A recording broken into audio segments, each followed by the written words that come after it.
సన్మార్గం వైపు అట్లనే ఒక సన్మార్గం వైపు నడిపించడానికి పండితులకు అవసరం ఎంతైనా ఉంటుంది. ఎందుకంటే పండితులు చెప్పేటటువంటి మాటలు మనల్ని సన్మార్గం వైపు ప్రయాణం చేస్తాయి. అట్లా ఒక పండితుల దగ్గర మనం 10 నిమిషాలు ఉంటే ఆ పండితులు చెప్పేటటువంటి మాటలు మనం 10 నిమిషాలు వింటే మనం ఒక 100 పుస్తకాలు వింటే మనకి ఎంత నాలెడ్జ్ అయితే వస్తుందో, ఒక 100 పుస్తకాలు వింటే మనకి ఎంత జ్ఞానం అయితే వస్తుందో, అలాంటి జ్ఞానం ఒక పండితులతో మనం 10 నిమిషాలు మాట్లాడితే లేదా అలాంటి ఒక పండితులు 10 నిమిషాలు మనతో మాట్లాడితే మనకి లభిస్తుంది. ఆయన దగ్గర మనం ఉన్నా ఆయన చెప్పి విన్నా మనకి అందరికీ జ్ఞానం లభిస్తుంది. అలాంటి పండితులు మనం ఈ రోజున మనం సత్కరించుకుంటున్నాం. వారు మన గారు మేము సంస్కృత పండితులు వారిని ఆశీర్వదించుకుంటున్నాం.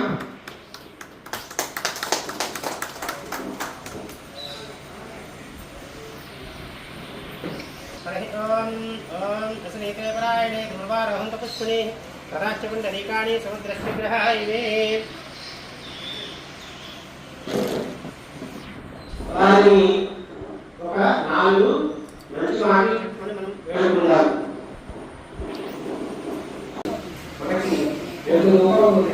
ఉగాది యుగాది మనకి 60 రోజుల్లో నక్షత్రానికి పేరు. నక్షత్రం 3 తారక 3 ఉపయోగం. ఈ 3 ఒక గమనమే ఉగాది అంటారు. ఈ నక్షత్ర గమనానికి మొదలే ఈ ఉగాది. అలాగే బ్రహ్మ చేసిన ఈ సృష్టి కార్యాన్ని చైత్రశుద్ధ పాటిని లేదా ప్రతిపద నాడు మొదలుపెట్టారు.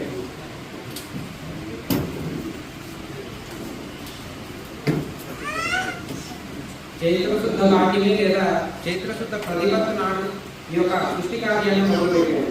కాబట్టి ఈ రోజుని మనం ఉగాదిగా మనం గొప్పగా జరుపుకుంటాం. అటువంటి ఈ ఇందాక పండితుల్లో చెప్పినట్టే ఇది 40వ సంవత్సరం, ప్రారంభమైన సంవత్సరం. దీనివల్ల భక్తులైన వారికి అలాగే శిష్టాచార సంపన్నులైన వారికి ఎవరికి కూడా పరాభవం అనేది జరగదు. పరా అంటే గొప్పదైన స్థానము, భవ అంటే మనం పొందుతాం. ఈ యొక్క మనకు జరిగే చిన్న చిన్న పరాభవాలనే ఆ గొప్పదైన స్థానాన్ని మనం పొందుతాం. పంచాంగం ముఖ్యంగా ఈరోజు చేయవలసింది పంచాంగ శ్రవణం. పంచాంగం అంటే ఏమేమి ఉంటాయి? అందులో 5 అంశాలు ఉంటాయి. తిథి, వార, నక్షత్ర, యోగ, కరణములు. దీని గురించి మనకి పంచాంగ శ్రవణం వల్ల కలిగే లాభాల గురించి కూడా చెప్పారు. శ్రీ కళ్యాణ గుణావహం, శుభకరం, దుస్వప్న దోషావహం. మనకి ఈ దుఃఖం, దుస్వప్న దోషావహం ఒకటే కళ్యాణ గుణాలు మనకు వస్తాయి. ఈ ఎలా వస్తాయి అంటే తిథిని తెలుసుకుని, నక్షత్రాన్ని తెలుసుకుని, యోగాన్ని, కరణాన్ని వీటన్నిటిని తెలుసుకుని మనం ఏదో నియమనం చేయాలి. లేదు కారణం వణిజ కారణం ఉంటుంది. ఆ సమయంలో వణి అంటే వ్యాపారమైన సంబంధమైన విషయాలన్నీ కూడా గొప్పమైన స్థానాన్ని పొందుతాయి ఆ సమయంలో చేస్తే. అలాగే కొన్ని ముహూర్తములు ఎంతో గొప్పగా ఉంటాయి. రావణాసురుడు సీతాదేవిని అపహరించాడు. అది ఒక ముహూర్తం. ఆ ముహూర్తంలో ఎవరైతే ఏదైనా సంపదను అపహరిస్తే అపహరించిన వాడు నశించి ఎవరైతే ఆ యొక్క దొంగతనం వారి సంపద కోల్పోయారో వారి నెట్టిపైన కీర్తిని, గొప్పదైన యశస్సు పొందుతారని చెప్తారు. అందుకే రామచంద్ర స్వామికి గొప్పదైన కీర్తి లభించింది. రావణాసురుడు నశించాడు. అలాగే ఈ విధమైన మనకు అలాగే పెద్దలు ఆశీర్వదించేటప్పుడు ఆయుష్మాన్ భవ సౌమ్య అంటారు. ఆయుష్మాన్ అనేది ఒక యోగం, అలాగే భవ అనేది ఒక కారణం, సౌమ్య అంటే బుధవారం. దీని మన దగ్గర సామాన్య అర్థం ఏంటి? ఆయుష్మాన్ భవ అంటే ఆయుష్ని కలుగుతారా, సౌమ్య అంటే సౌమ్యుడా ఈ గొప్పైన ఆయుష్ కలగాలి అని. కానీ ఈ వెనక ఉన్న జ్యోతిషాస్త్రమైన ఉద్దేశం ఏమిటి అంటే ఆయుష్మాన్ అనే యోగము, భవ కారణము, సౌమ్య ఆసనము అంటే బుధవారం.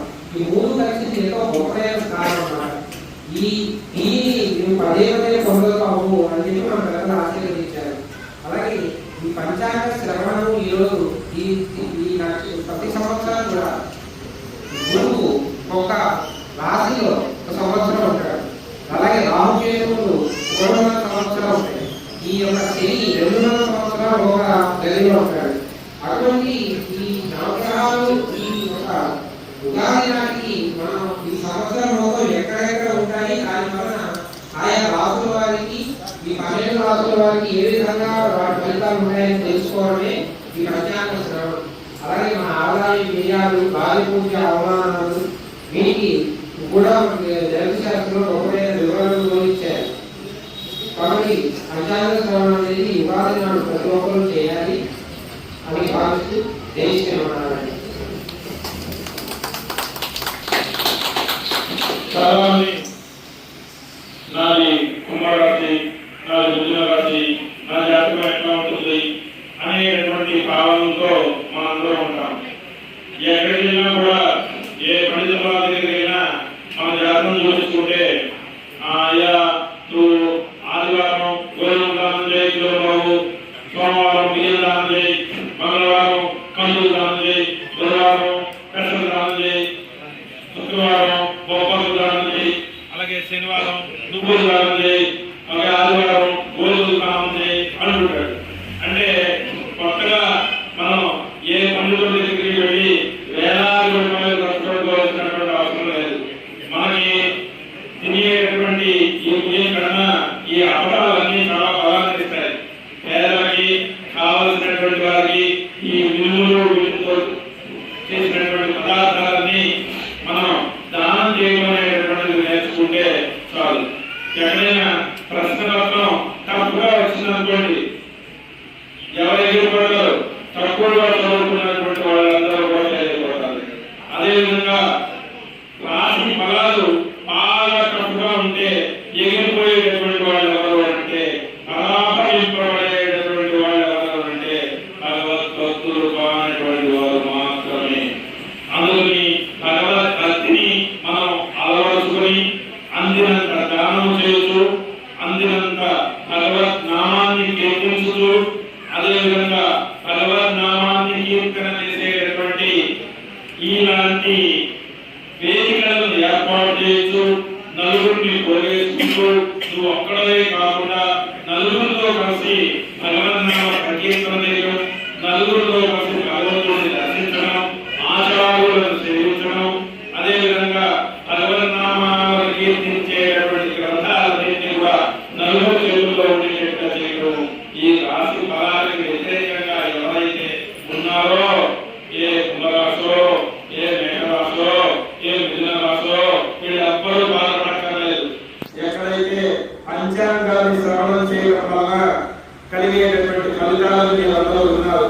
కాలము అంటే నారాయణుడు, కాలాన్ని తెలుసుకోవడం అంటే నారాయణుడిని తెలుసుకోవడమే.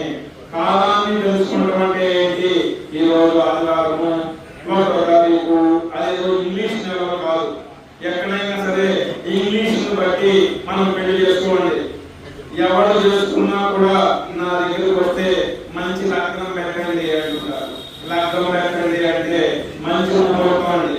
మంచి ముహూర్తం అంటే ఏంటంటే మన సంస్కృతి లో ఉన్నటువంటిది, మన పద్ధతుల ప్రకారమే పెళ్లి చేసుకుంటారు. 1/1/2001 ఇప్పుడు పెళ్లి చేసుకుంటారండి. 2/2/2002 మంచిగా 11 గంటల 11 నిమిషాలు మంచిగా. ఈ ఇంగ్లీషు టైంను బట్టి ఎవరు పెళ్లి చేసుకోరు, ఎవరు శంకుస్థాపన చేయరు, ఎవరు ఏ పని ప్రారంభించరు. దీనికి కావాల్సినటువంటిది ఏంటంటే లగ్నం. లగ్నం అంటే ఏమిటి అనంటే మంచి కాలము.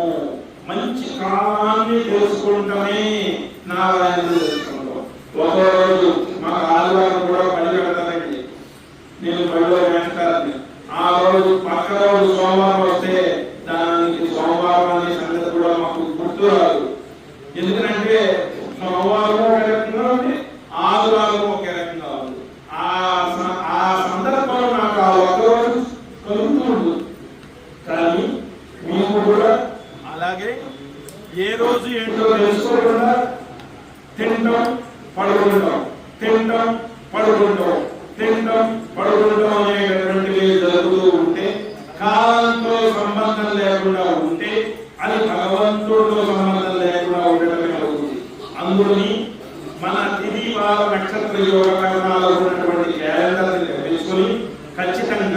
ఏది కూడా తెలుసుకోవాలి. తిని తెలుసుకుంటే కొంత బాగుంటుంది.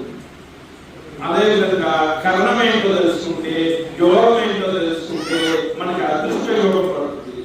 అదేవిధంగా ఇక్కడ సంవత్సరం పేరు తెలుసుకోవాలి. అందుకని మనం ఏ పని చేసినా మంచి సమయంలో చేస్తాం, ఏ పని చేసినా మంచి సంకల్పంలో పెడతాం, ఏ పని చేసినా పంతులు గారితో మంచి ముహూర్తం పెట్టించుకుని శ్రీ గోవింద గోవింద గోవింద శ్రీ మహావిష్ణువార్చయ ప్రవర్తమానస్య అద్య బ్రహ్మణః ద్వితీయ వరాధే శ్వేత వరాహకల్పే వైవస్వతమంత్రే కలియుగే ప్రథమపాదే జంబూద్వీపే భరతవర్షే భరతఖండే మేరో దక్షిణ విభాగో శ్రీ రామభద్రస్య దివ్యపాద సన్నిధో అని చెప్పి అక్కడ నిన్నటిదాకా విశ్వావసునామ సంవత్సరే అని సంకల్పం పెడతారు. ఈ రోజు నుంచి పరాభవనామ సంవత్సరే వసంత ఋతు చైత్రమాసే పాడ్యమ్యాం శుభదినం.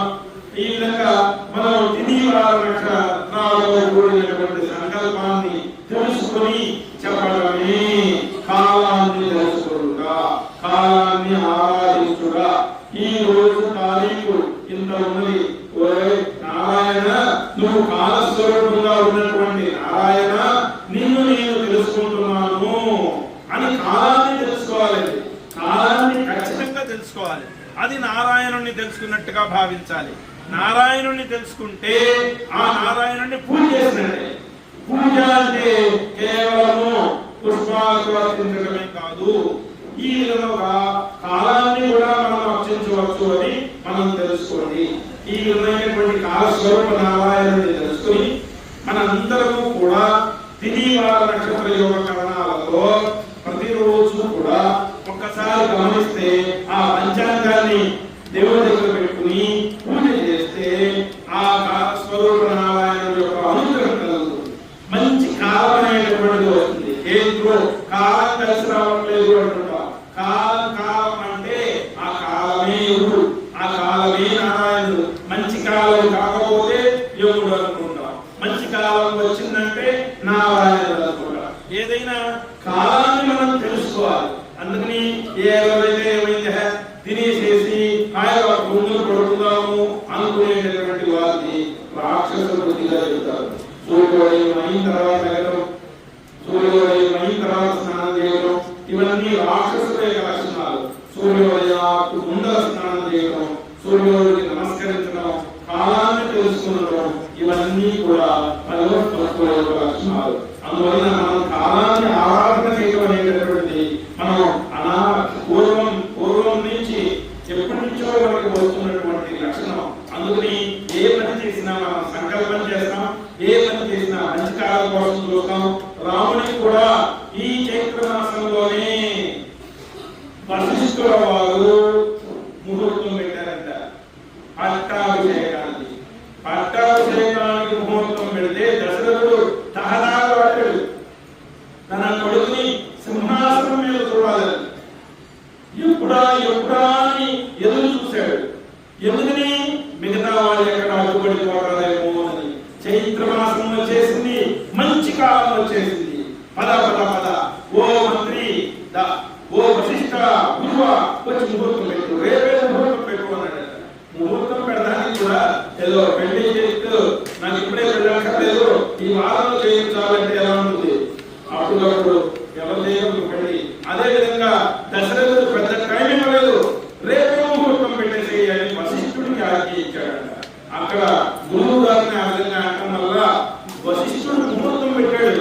మంచి సమయం కాదా వశిష్ఠుడు పెట్టింది? చైత్ర మాసం మంచిది కాదా అంటే అక్కడ మన విమర్శకులు, మన యొక్క గురువులు, అదే విధంగా శాస్త్రాలను అధ్యయనం చేసినటువంటి వాళ్ళందరూ కూడా భూతత్వం చేసి బాగా చూస్తే వాళ్ళకి ఒక విషయం అర్థమైంది. రాముడు ఈ ముహూర్తానికి పట్టాభిషిక్తుడు అయితే అది కేవలము అయోధ్యకు మాత్రమే అయ్యేది. కానీ వశిష్ఠుడు పెట్టిన ముహూర్తం అయోధ్యకి పట్టాభిషిక్తుడైనటువంటి రాముడికి మాత్రమే కాదు, ఈ జగత్తంతా కూడా రాముడు జయించడానికి అది కావలసినటువంటి ముహూర్తం. ఈ జగత్తంతా ఆ రోజుల్లో ఎవరికి భయపడుతూ ఉన్నది? రావణుడు భయపడుతుంది. అలాంటి రావణుని ఓడిస్తే ఈ అందువల్ల ఈ ముహూర్తం ఎవరి కోసం ఏది కోసం పెట్టాడు అంటే ఈ జగత్తు మొత్తం ఓడించి ఈ జగత్తుపై చక్రవర్తి అంటే ఆయన చక్రవర్తి అవతారానికి కావాల్సినటువంటి భూమండలానికే కాదు ఈ మొత్తం పైన ఉన్నటువంటి 7 లోకాలకి కింద ఉన్నటువంటి 7 లోకాలకి కూడా రాముడు అధిపతి. ఎలా తెలుస్తున్నది మనకు ఆ విషయం అంటే రాముడు ఒకసారి వారి సుగ్రీవులలో వారిని చంపి సుగ్రీవుడితో స్నేహం చేద్దామని వస్తే ఆ సుగ్రీవుడు అనుమానించాడంట. ఏమయ్యా రామ, నువ్వు వారిని చంపగలవా? అందుకని ఏం చేయాలి అంటే 7 చెట్లు ఉన్నాయి చూడు, వరుసగా కొట్టు పెట్టి వారిని రోజు వచ్చి వాటిని ఊపుతూ ఉంటాడు. అంత బలవంతుడు. ఆ చెట్ల నుంచి పండ్లన్నీ కింద పడతాయి. అంత బలవంతుడు వాలి. ఈ చెట్లను నువ్వు ఏం చేయగలవు నాకు నిరూపించన్నాడు. రాముడు ఒక బాణం వేశాడు. ఆ 7 చెట్లలో మొదటి చెట్టును చీల్చుకుంటూ బాణం వెళ్ళిపోయింది. రెండవ చెట్టును చీల్చుకుంటూ బాణం వెళ్ళిపోయింది. మనం బాణం వేస్తే గోడ గుర్తుకుని అక్కడే పడిపోతుంది. అలా కాదు, 7 చెట్లని కూడా చీల్చుకుంటూ వెళ్ళిపోయింది. ఎక్కడికి వెళ్ళింది? పాతాళలోకానికి వెళ్ళింది. మళ్ళా కిందని భూమి నుంచి తిరిగి వచ్చి రాముడు అమలు బలపడేది. చూడండి రాముడు ఎంత బలవంతుడు అనేటటువంటిది ఇక్కడ బయటపడింది. అదే విధంగా రాముడు సీత ఎప్పుడైతే అక్కడ వనవాసంలో ఉన్నప్పుడు ఒక కాకి రూపంలో ఉన్నటువంటి జయంతుడు అనేటటువంటి ఒక రాక్షసుడు, వాడి ఇంద్రుడి కుమారుడే కాకాసుడు ఏం చేశాడు? సీతాదేవి యొక్క స్తన్యాన్ని పోల్చాడు, రక్తాన్ని కళ్ళ చూశాడు.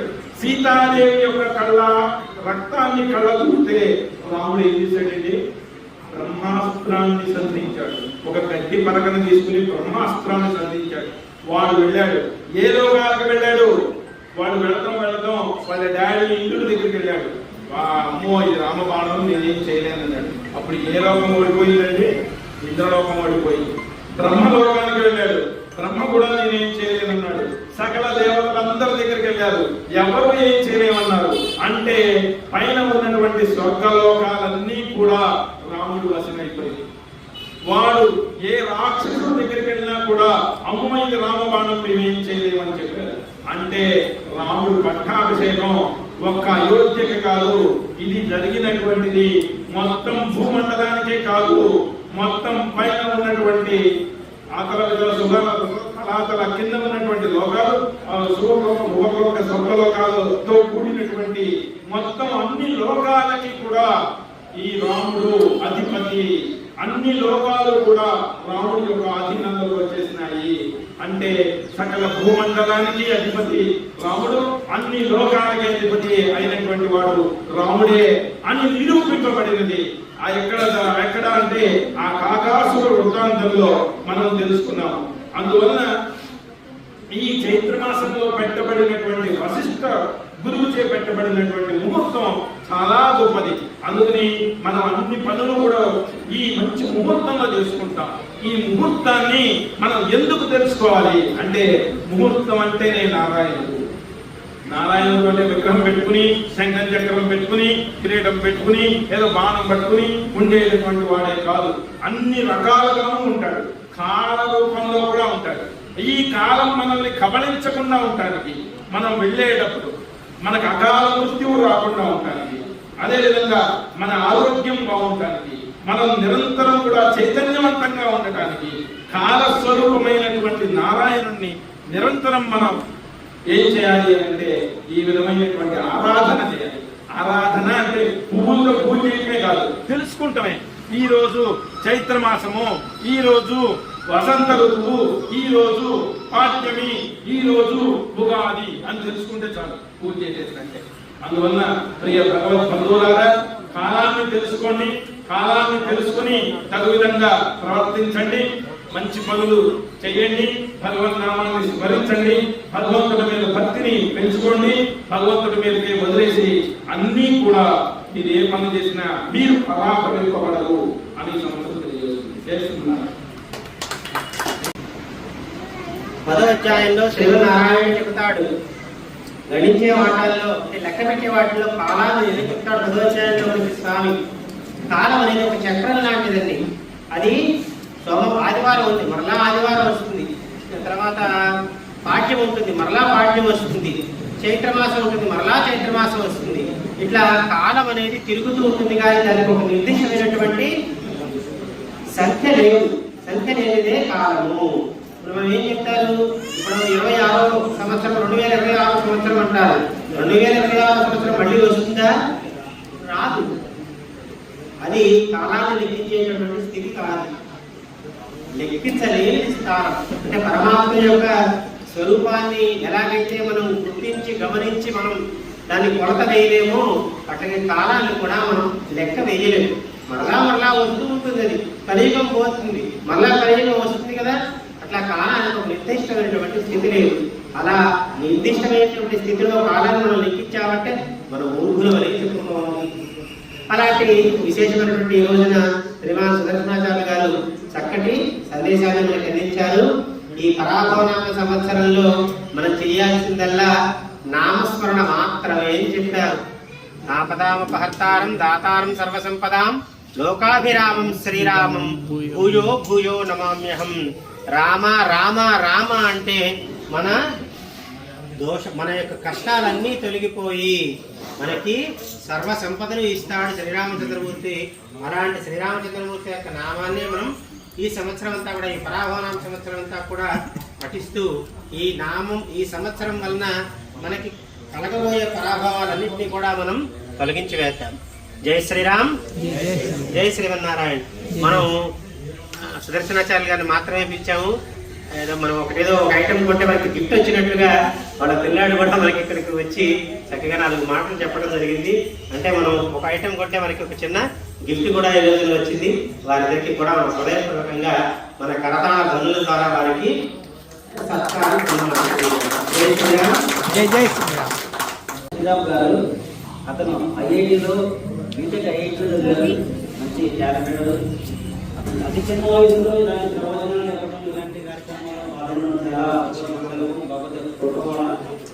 అలాంటి అతనికి కూడా చాలా అభివృద్ధి చేస్తున్నాం. చాలా మంది చెప్పినందుకు కూడా చాలా అవయవాలుగా ఈ వయసులో కూడా అతను ప్రవచనం చేసినట్టు అవయవాలు చెప్పేస్తారు కలుపుకోకుండా. అది వారి యొక్క బృందం కూడా మనం బాగా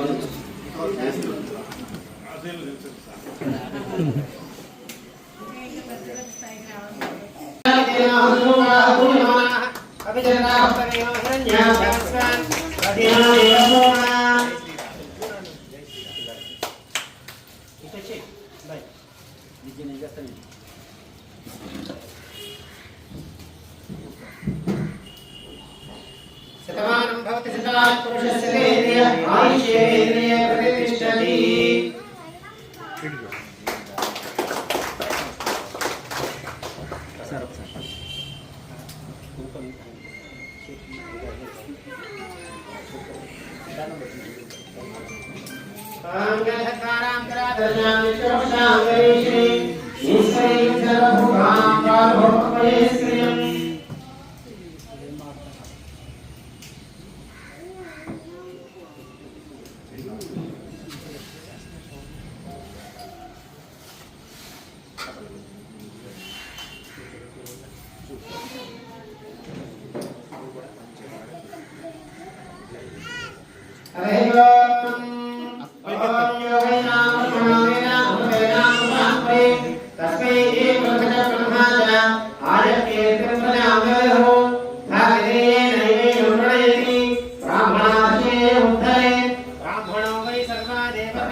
सर्वा वेद विधि ब्राह्मणे वसन्ति नमस्कुर्यान्नास्रेणकीर्तये देताः एतदेवताः प्रीणाति पर्यायान्याहन्तराय सर्वस्वमोदिरात्रवत्रं महद्भवति सर्वस्याप्ते सर्वसिद्धि सर्ववेदवेदात्मोनि सर्वं जयति शतं जीवः सर्वो वर्धमानः नित्यमितिगमो भवति शतमिति शतं दीर्घमायुः ओदशाग्रस्तु तुष्टिरस्तु पुष्टिरस्तु आरोग्यमस्तु ऐश्वर्यमस्तु सर्वसंपदस्तु निरन्तरं श्री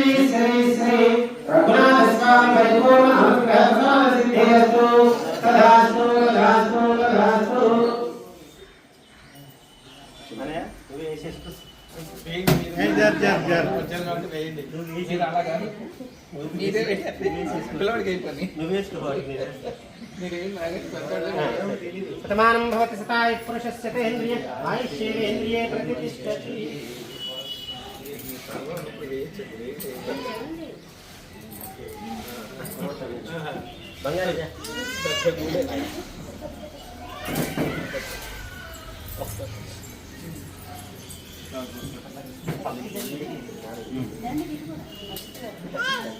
ఒకసారి చూడండి. మీరు లోపల నాలో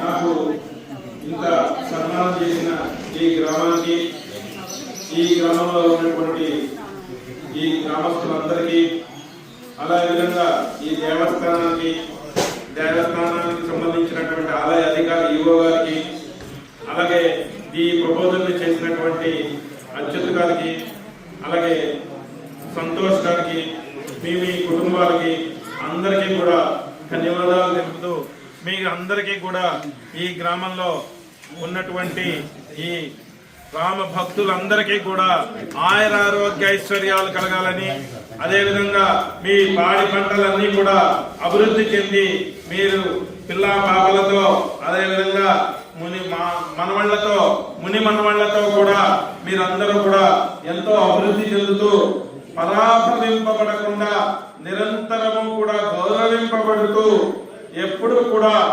ఆయురారోగ్య ఆనందాలు పొందుతూ భగవద్భక్తి వైశిష్ట్యాన్ని తెలియజేస్తూ ఆ రామభక్తిని నలుగురికి పంచుతూ నిరంతరం మీరందరూ కూడా ఆనందంగా ఉండాలని ఆశీర్వదిస్తూ ఇది జయ శ్రీమన్నారాయణ.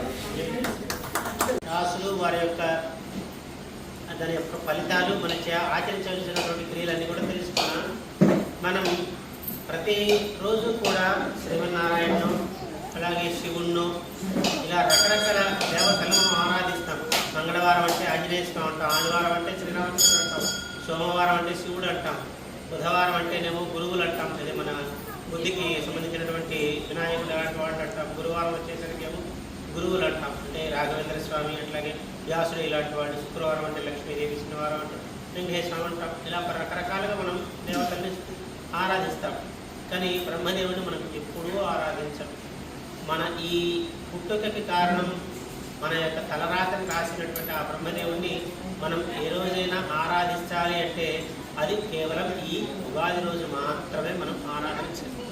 ఇవాటి రోజున మనం బ్రహ్మదేవుడిని తలుచుకోవాలి. బ్రహ్మదేవుడికి సంబంధించినటువంటి ఒక చిన్న శ్లోకం చెప్పుకుని ఆ శ్లోకాన్ని మనం పఠించాలి. ఈ రోజున బ్రహ్మ జ్ఞానం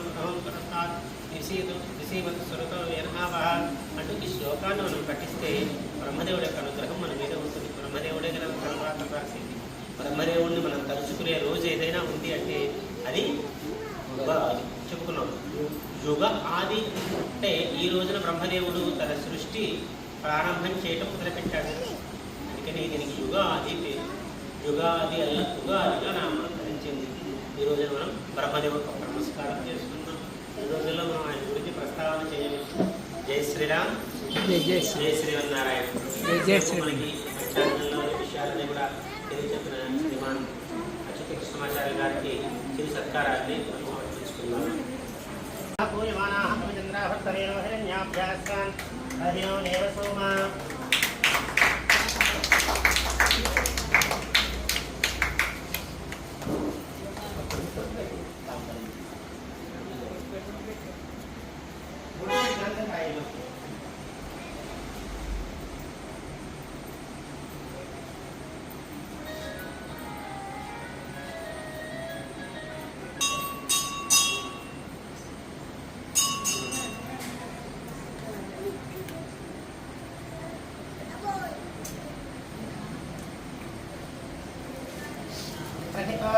ओम दशवस्त्रासवसनान्याश्चाविदेनो तदोगाः पूज्यमानाः अभिचन्द्राभर्तवेनो हिरण्याभ्यास्तान् रहिनो देवसोमा